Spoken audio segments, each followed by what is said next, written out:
talent marketplaces. Let's talk about talent marketplace. How would you describe a talent marketplace? How would I describe a talent marketplace? So I've often joked in the past that a talent marketplace is a bit like Tinder, but for your growth and development. It always gets a smack, it always gets a smile, but actually it gets the point across quite nicely. If you want to make it a more kind of age appropriate suggestion, maybe we don't.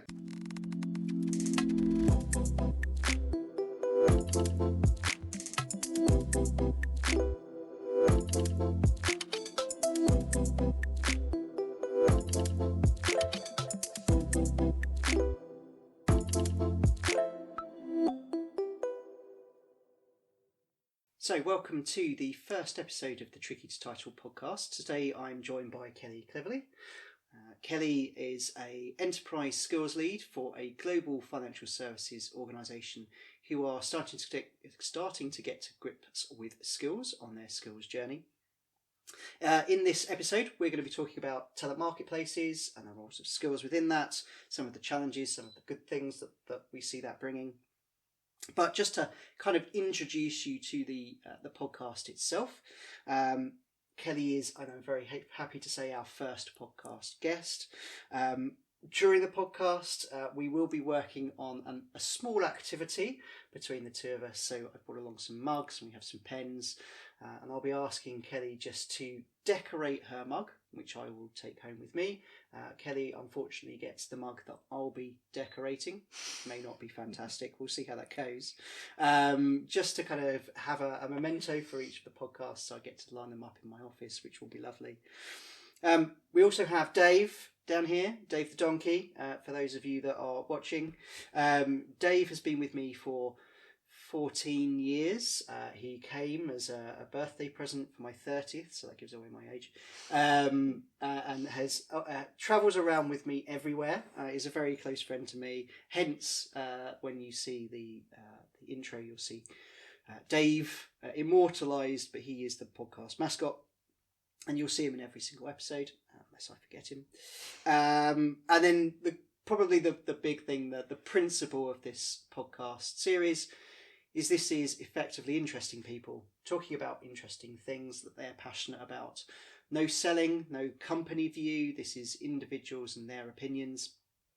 I'm very keen that we keep this away from the corporate view of learning. With that, I think we'll jump straight in. So, Kelly, do you want to talk to us a little bit about your history, your work experience, and your skill set on this topic?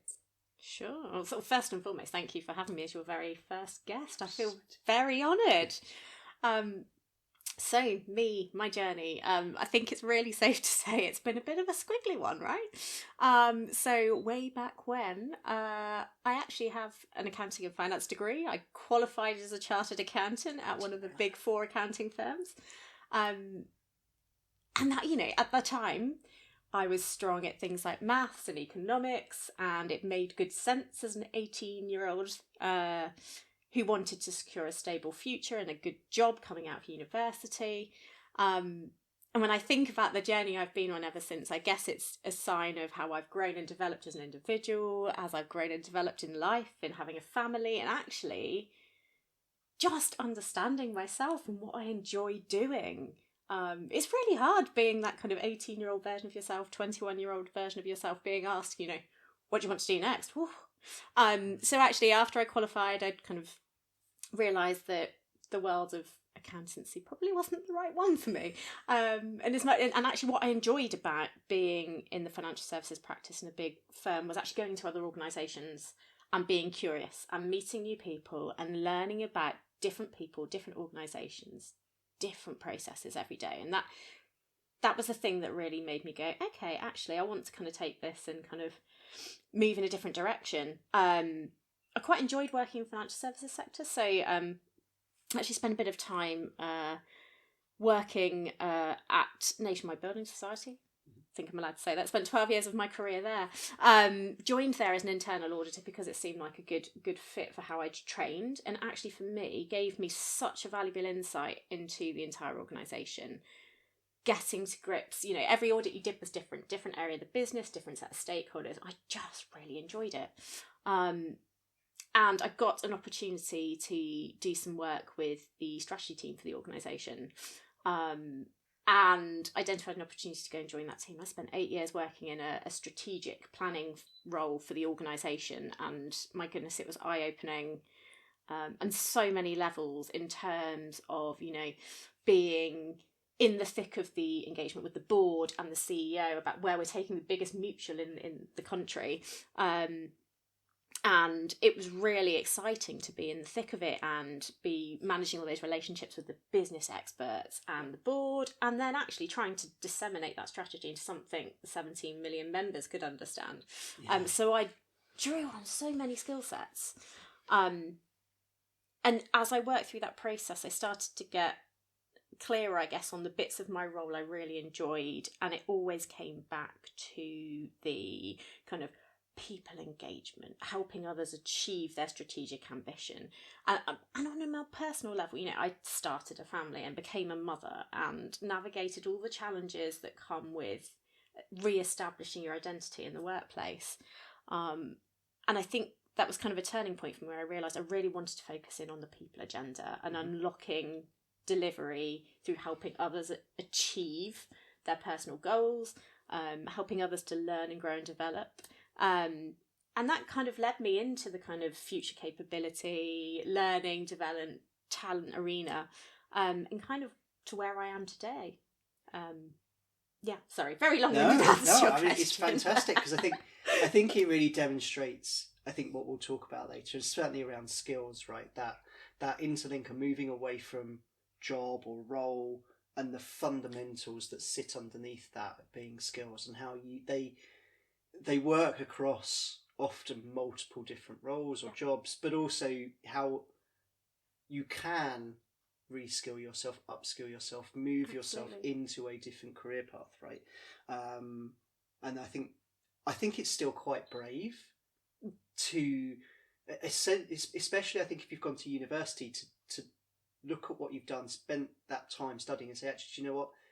This isn't the right course for me, and I'm going to change, and I'm going to do something else. I think that's still a very brave moment of self-realisation. I think a lot of people perhaps still don't do that. They may come to the conclusion, but then not do anything about it because they feel like they've wasted their previous time, which isn't the case, because the skills are still reusable. So there are definitely scary points in every journey where you will have to go outside your comfort zone and go, do you know what, I'm going to take a leap of faith, and you have to back yourself, and that's not always easy. No, absolutely not. Okay, so talent marketplaces. Let's talk about talent marketplaces. How would you describe a talent marketplace? How would I describe a talent marketplace? So I've often joked in the past that a talent marketplace is a bit like Tinder, but for your growth and development. Yeah, it always gets a smirk, it always gets a smile, but actually it gets the point across quite nicely. If you want to make it a more kind of age appropriate suggestion, maybe we don't. A bit like Netflix, I guess. So a talent marketplace essentially brings to people all kinds of learning, development, growth opportunities based on their preferences. So an individual puts in, you know, the skills I've got today, the things I can already do, the things I want to know, the things I want to do. And then the clever robot in the background, the AI, the algorithms, they bring back opportunities. You know, and you train that robot, you train the algorithm by, you know, thumbs up, thumbs down, swipe left, swipe right, you know, you begin to tell the robot what you need, who you are today, who you want to become, and you know, and it's helping you identify opportunities that you may not have even considered before. It's helping to kind of put the unobvious in your face. And yes, you might not like every suggestion it comes back with, you know, it needs to learn about you, and it is almost a bit like, you know, how to train your dragon, how to train your talent marketplace to work for you. You're kind of going, oh yeah, thumbs up, like that, oh no, actually I don't like that, that's not the direction I want to go in, I'm gonna thumbs down that one, take it out of my recommendations list. And, you know, and a bit like a Netflix, it starts to get to know you, and it likes the sort of dramas you like, you know, for me, trashy high school kind of, you know, series that the insights I'm getting already. minus easy watching when you've had a busy day at work or dealing with the kids fighting. But, you know, it's just, for me, I think, such a powerful development in the world of growth. You know, managing your own career, taking yourself in the direction you want to go in, having your eyes open to what opportunities are out there, right? Because what the marketplaces can do is not only link you in with those learning opportunities, perhaps mentors, but also kind of highlight to you, actually, this position's come up in your organisation. Have you thought about it? You know, and suddenly you'll start there going, do you know what? That's not a role I may have even considered before. But actually, I can see I've got 60 to 70% of the skills that would make me a great candidate, right? What are the other, 30% of skills I need to get there? Actually, this is a direction that I quite like the sound of. And, the platform is there going, okay, if you like the sound of this, it looks like, based on your current profile, you may need to upskill in X, Y, and Z to make you the ideal candidate.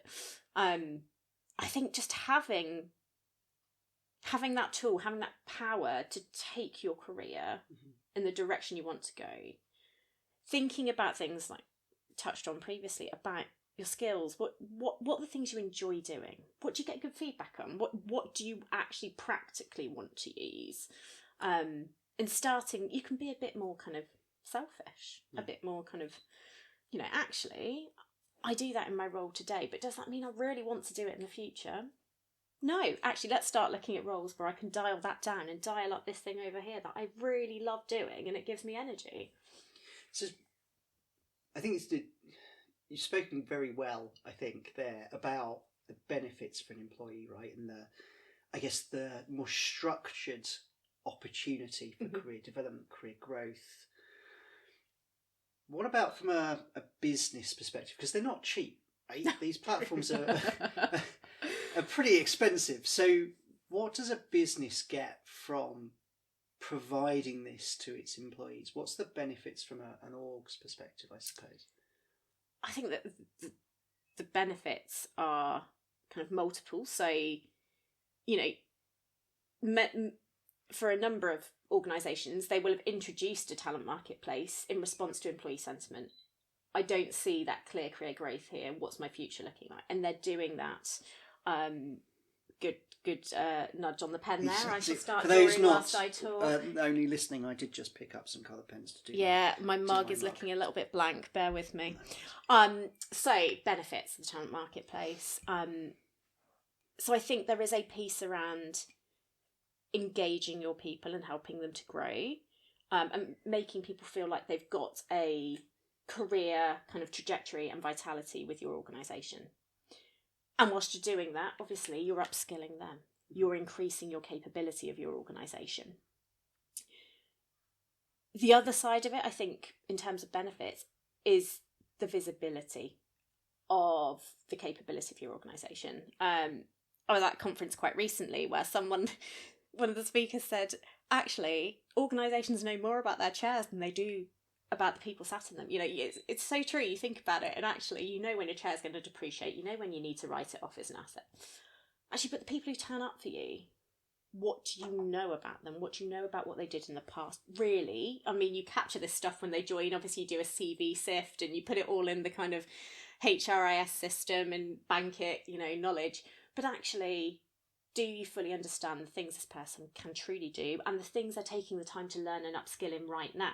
And what the talent marketplace does is provide insight and data about each and every one of the people who is engaging with it in terms of, okay, I didn't know that person had done that in a past life and they've got this skill. And what it helps an organisation to do then is make really informed mobility decisions, hiring decisions. Actually, and it helps you to crystallise your critical skills gaps. A talent marketplace gives you a view of your skills supply and your skills demand, and quite quickly you're able to see where you've got those gaps, where you need to make an intervention. So it's a really impactful tool when used in the right way to truly manage your workforce, to understand them, and to make sure that where you're taking your workforce and where you're supporting them to upskill is aligned to your strategic vision and what you want to achieve as your organisational aim. Okay, this is really interesting. So you kind of gone, I guess, from that there's bits of data-driven decisions to help strategy.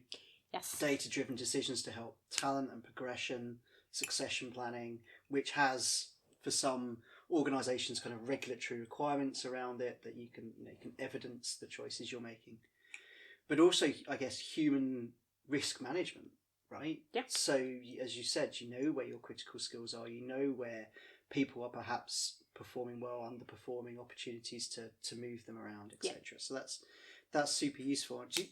Do you think organisations are generally, and to your point around they know more about the chair than they do the person, 100% agree. I think it's a fantastic quote, which I'm stealing. But do you think orgs know enough about the skills their roles require? Because I think historically at least, a lot of job descriptions or roles have been built around, you do this task, you do this thing, in and out, right? But never quite got to the layer beneath that task, talking about whether these are skills you would need to be able to do that, be that technical skills, be that softer skills. Do we think that a lot of orgs know that information? I think they probably know it. The team leaders probably know it. But actually at an organisational level, is that reflected and fully understood? No. And I think, right now, if I think about the skills landscape, most organisations are on quite a significant journey, and everyone is at a different point in that journey. I think we're a really neat point of inflection in terms of starting to think about, traditional job ads and role descriptions, and actually really breaking down the construct, moving towards a gig economy. Actually, let's just take things on a task-by-task basis. Really simply, what task does our organisation need to complete? And what skill sets does someone need to be able to have to complete those tasks?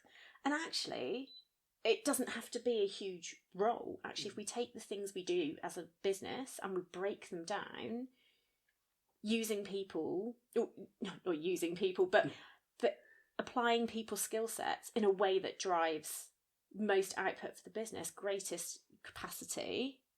It's a really fascinating way to think, and we've got a long way to go, I think, in terms of getting enough traction in that movement. But I'm definitely starting to see it coming through. Going to various skills conferences, people are definitely starting to get, actually, we need to really strip back those big chunky kind of job descriptions, role profiles, and start breaking it down into, okay, what are the practical on a practical level, what tasks does this involve on a day-to-day basis, and therefore what skills are required. And we're starting to see a lot more of that kind of skill to role, task to skill type mapping happening, which will really unlock the power of a talent marketplace platform to its fullest capacity. Yeah, I think that's really interesting. I think from the companies I've had conversation with, often the talent marketplace has become the driver for that, because for them to operate seamlessly and effectively, you kind of need both sides, right? You need what is the role, what are the tasks, and what are the skills, very importantly, for the talent marketplace AI, and then you need the individual's skills and capabilities and what they're good at and what they're passionate about for that to marry up. And often there's a focus on the second part, right? Get the individuals to do the work around themselves. Yes. But actually, often the implementation of a talent marketplace drives that organisation, I guess, to formalise the skills to role, document it better maybe, put some structure to it. Yes. As you say, often it's known, but more locally than enterprise-wide. So bringing that kind of view, I think, is important.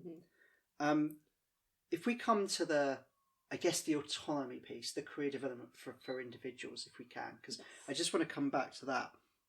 And I think there's an interesting link there, right? First is, do we see that as a good thing? Bear with me. And I'll come to why I've asked that. And then secondly, the role of the manager, right? I think there's two things we could explore there. So let me come to my question around, do we think that's a good thing? In my experience to date, and I'm going to be very generalistic here, so bear with me. But as an L&D professional, I tend to find that you kind of get three buckets of people, right? You get the bucket of people who are very career focused. They want to develop. They want that next step. They'll drive the conversation with their line manager around how they progress. You get the group of people that perhaps are more relaxed, ambivalent. I'm quite sure what the right word is, right? They don't necessarily have the same drive. They may have some fantastic skill sets. They may have some fantastic opportunities, but the line manager needs to push and nudge and to kind of get that conversation going. And then you get the last group of people, which is generally, I would say, 60% of an organisation, which are the people that are very happy to come in, do their job, do it well, and go home. And actually a career, aspirational, vocally, passionately driven, or in some cases, not driven by them. It's not of huge interest. And it does depend, where are people in their life and their cycle and all of that sort of stuff. So pushing more autonomy, pushing more responsibility to an individual for career growth very much matches up with that population that are, I want the next step, I'm not, again, generalisation, probably more junior in their career in some instances, right? Yeah. Perhaps, life specific. So, and this is not gender, but if you've had or don't have kids, right, that changes your attitude to some of that for a period of time, right? The different things come in. If you're a carer for family, again, different priorities are there over and above some other things. So it's generally, I would say, I'm going to make a number, 30%, say, of that population that are really self-driven. Yep. So you're bringing it in to benefit that 30%, which is great for them. But how do we capture the other 70? It's a great question. And what I would say, like my immediate gut reaction is it's not just for that 30%, right? It is for everyone. And I think for those individuals in that bucket that you talked about that need that nudge, that need that managed development, the great thing about Talent Marketplace is it's such a powerful tool as a people leader. Yep. As a manager of a diverse team, you can't possibly be right on top of everyone's development needs and the solution for them. Obviously, you want to help them find the right solution.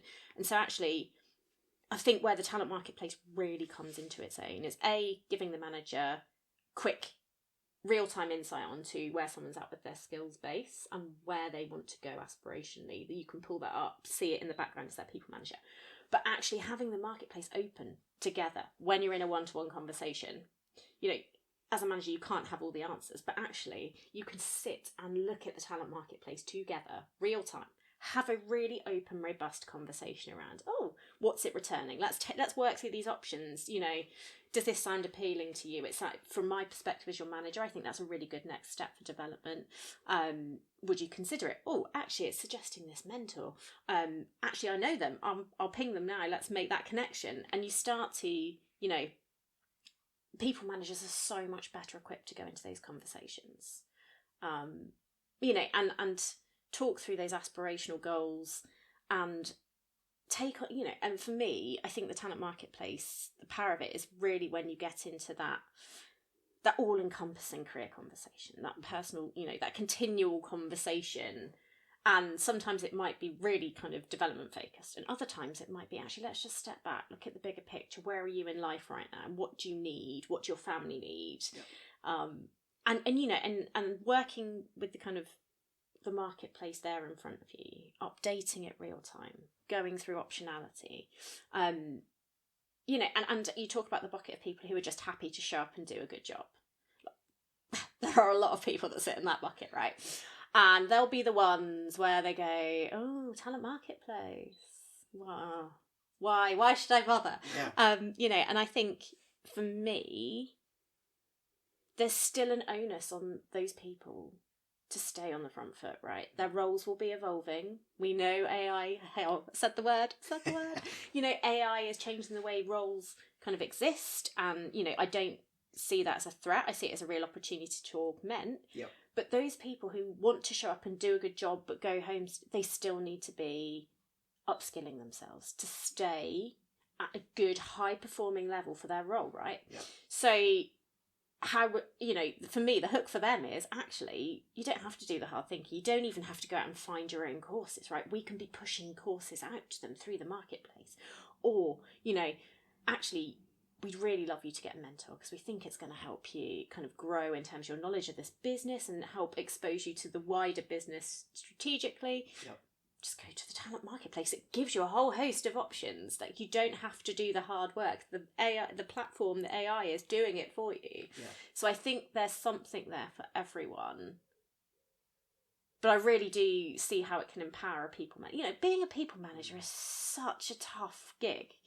Like you're trapped in the middle, right? You're having to deliver your own role. You're having to please upwards. You're there trying to protect your team and ensure you're growing and develop them. You make them high performing. And you're so time poor. And the talent marketplace, I feel like, is such a powerful tool when you're in that position to help you feel like you're giving your team enough. And that, you know, you're managing everything else that's going on around you, as well as then your own development and growth to stay on top of the team. So, yeah. Yeah, no, I 100% agree. I was having my controversy hat on that topic, but I think you've articulated it incredibly well, actually. And we had a topic to talk around, which was the kind of the human connection and, you know, do we see talent marketplaces reducing this? But as you've said, I don't think that's the case. I think it changes it. I think it changes the conversation. But I think it makes it more robust. It makes it more powerful. It aids the manager and the individual used correctly, you know. Yes. And there is still an aspect of good people management in this. As we've said, you know, what bucket is this person sitting in? Are we going to have a conversation about, you know, changing career or next step up in the ladder, or are we having a conversation about actually your job in the next 6 months is going to look slightly different, and as a consequence we need you to grow these skills, or you already have these skills, we want you to support other people in the team to have those skills. So I do agree. I think it's an incredibly valuable tool for those conversations and for people managers. And I guess this perhaps comes back to talent marketplaces are not an answer, a saviour, be all and end all by themselves, right? They're part of a broader skills strategy, but that also includes how do we develop our learning content? Again, a lot of learning content is built around knowledge, right? Be that technical knowledge of technology, be that technical knowledge of a regulation or a product, sales, be that behavioural, but it's the knowledge, right, rather than growing a skill, which is different and therefore requires different design principles and different content to be created in different ways, delivered in different ways. You need to, when you're talking about your leadership and management programs, you need to bring in the talent marketplace and how they use that, and, you know, move solely away from the principles of having a good development conversation into the tools to use to have a good development conversations and how you can use those tools in it. And if I'm 100% honest, I'm yet to see an org that has that all-encompassing kind of piece picked up and across the whole picture and going, right, skills is data, but how do we make best use of that data? How do we gather the best data? And I think there's a lot in there working, as we've already spoken around a job, you know, the job profile, the description, the skills that are required. If I'm hiring for people, hiring for skills, I think that's quite progressed in lots of orgs. Yes. I'm not necessarily sure that developing, upskilling internally is as progressed. But we'll see how that goes. No, you're absolutely right. There are a couple of firms I've got my eye on watching because they are definitely out there front running. But I think the piece you're alluding to is that cultural piece. And that is always the toughest gig, right? If you do not have the right culture of learning, development, that continual bug to be upskilling, instead, you know, if you don't create that culture amongst your people, if you don't kind of set that expectation, then the talent marketplace just isn't going to deliver the return on investment that an organisation needs. No, absolutely not. Right, we're gonna interrupt. Very slightly. So for those of you that aren't watching and are listening, sorry, I will try and describe it. So this is how far I've got on my mug. So I have 3 what I thought were green, but are not. Turns out it was a golden pen. 3 T's.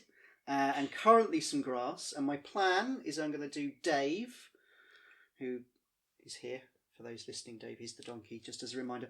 I'm going to do a picture of Dave very badly on the back of the cup or mug, so that Kelly and her kids and husband have a lovely image to remind them of my time here.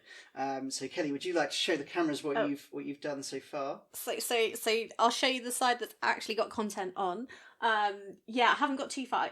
And as you'll see, one of my skill sets and strong points is absolutely not art and design. That's why I ended up going down the route of accountancy early on.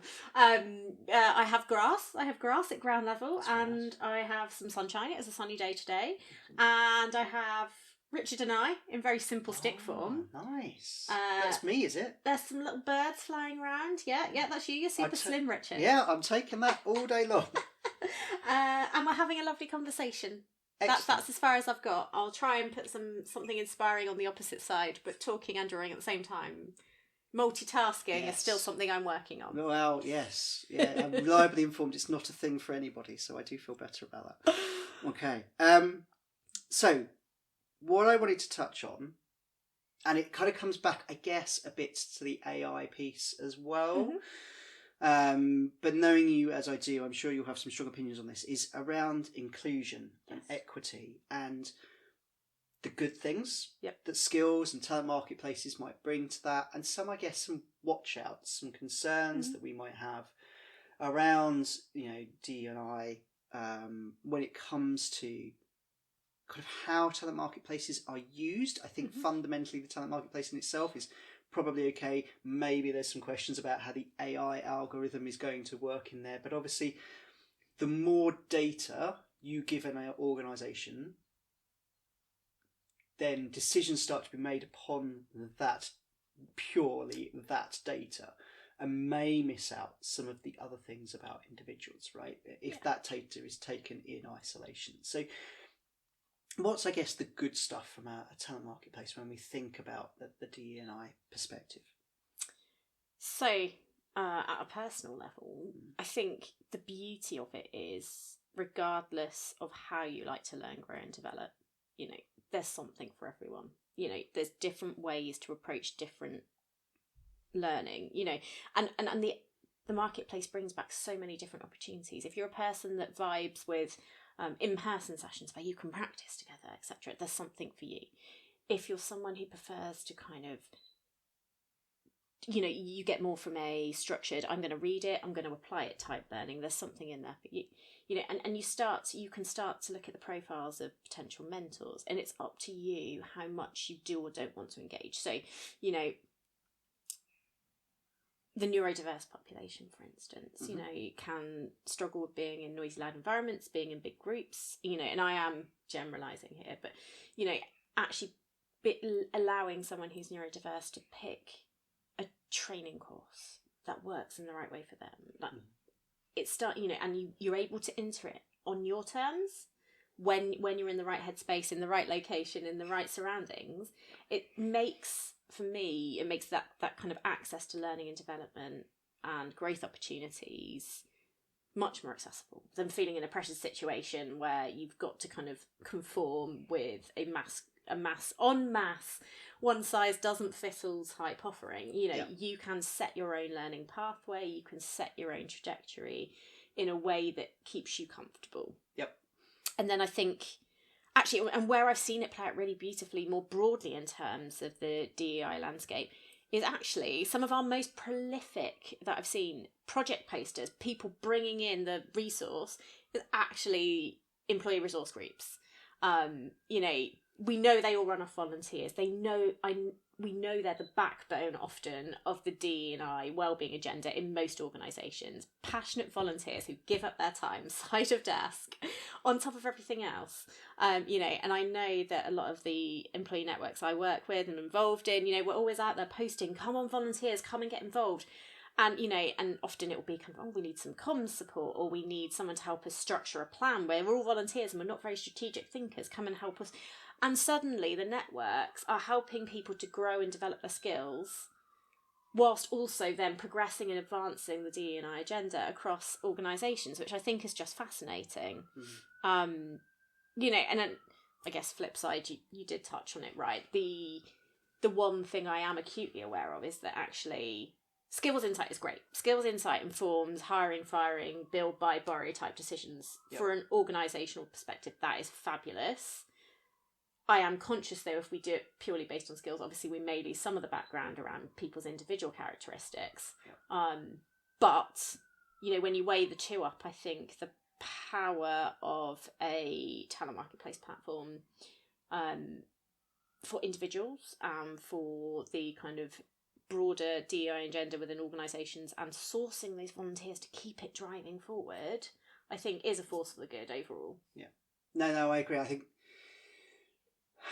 data is always a double-edged sword, right? when it comes to bias, especially, we know we should never look at data in as a by itself. It's part of something that should inform a decision, especially when it comes to human beings. And certainly, I think looking at skills data completely in isolation, when we do have other sources of data about the people, then maybe not as much as we do for other things, but we do have other people data. And looking at skills data in just complete isolation is dangerous and encourages bias in a different way. Yeah. But what I think it does do is it removes some of the bias from decisions around progression and talent selection and succession planning, and makes those decisions much more robust. So, yes. I see it as a positive, agree, but yeah, like you say, I think there are some watch outs as there is with everything. So lastly then, thinking about the future, I guess, and how do we see talent marketplaces changing the way we work? You've spoken about gig economies. Do we see suddenly lots of organisations moving entirely away from having jobs and just moving more into perhaps some of the consultancy methods like Accenture and others that run, where everybody's just on the project and moves to another project, and they don't really have a defined role anymore? Or do we see perhaps somewhere half and half, or, et cetera, and then I guess, what do we want to see coming out of talent marketplaces next? What's missing at the moment? So the gig economy, the idealistic future, that is a long way off. I think we're a long way from that. It's genuinely reimagining the world of work to get to that place, and I hope it comes. Realistically, I think we're definitely in that kind of hybrid situation right now. I think embracing the power of AI to augment the way in which we work. When we come back to that task skills type piece, what can tech do for us in this task? What can the human do in this? And we start to see that evolution in how we think about resourcing. The robot definitely will start to play more and more of a part of it, but actually we're never going to lose the need for that human-centered kind of interaction. There'll always be a need for kind of that, put yourself in someone else's shoes, show some empathy. It's interesting, I was at the Financial Services Skills Commission conference just recently, and actually the top skills in demand, refreshingly still, empathy, adaptability, some of those real human skills. Yes, AI is obviously up there, digital literacy, data literacy, they're there, but I think it really showed to me how we're going, and I think to your point around what do we want to see from talent marketplaces, more of that AI disruption. Tell us, show us, and what I'm starting to see from a number of marketplace providers now is that kind of disruption in looking at your role base of your organisation. AI has the propensity to disrupt X role by Y amount, and suddenly that's a much richer data set in terms of, okay, we can see AI is coming, and actually we can utilise it to unlock X% more productivity because we can complement our people with AI taking X proportion of a task. So I think there's definitely more to come on that front. I think that the talent marketplace providers out there are definitely working on it at the moment, and it's only going to get better. But yeah, I think they need to help organisations drive that mindset change, that culture change to more of that gig economy.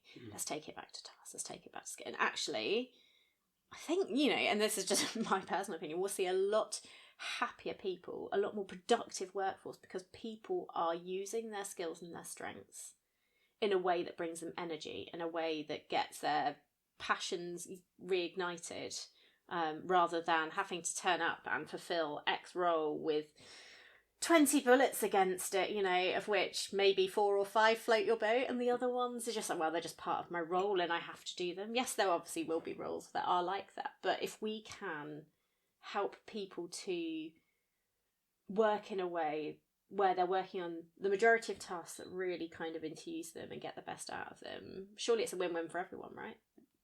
Skill's future is bright.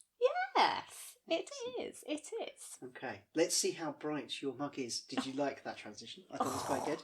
I'll show you mine first. So again, we've got the 3 T's still. I haven't changed that. And apparently, that's Dave. I'm kind of hoping that my drawing gets better over the podcasts that I'm going to be doing, because if it stays that bad, that's quite embarrassing. But Kelly, show me up. Show me how wonderful yours is, because I know it's going to be great. I must admit, I obviously peaked quite early on in this session, so great drawing on this side. I have, just to reinforce what we've been talking about today, our conversation, I have enshrined the the letters TMP for Talent Marketplace across the back side of this mug. So you will remember forever, Richard, that we had a lovely, sunny, happy discussion about talent marketplaces. Excellent. Don't be offended if you find on my shelf that it's faced with the happy, sunny face round. I'll take it. It was definitely a stronger effort first half than second half. Okay. So thank you very much, Kelly, for being my first ever podcast guest. That is a wrap for this episode of Tricky to Title. Thank you very much for listening. If something sparked your curiosity, given you idea, made you rethink about learning, if you want to know more about Tinder for talent marketplaces, I would love to hear about it. I'm sure Kelly will. You can find Kelly on LinkedIn as myself. But not on Tinder. But not... I'm not making any comment. It's only going to end up badly for me. So you can find us both on LinkedIn, not Tinder. Or you can email me at trickytotitle@gmail.com. If you're watching this on YouTube, don't forget to subscribe. I'd love to hear any feedback you have in the comments. If you disagree with us, let us know. If you agree with us, let us know. I did ask, on the subject of AI, I did ask ChatGPT to do me a memorable sign-off that I can use in every single episode. So we'll be able to decide how well it's done at this task. It is a little cheesy, but you know, I'm going with it. So it is. I'm Richard Pedley. Stay curious, stay messy, and don't worry about the title.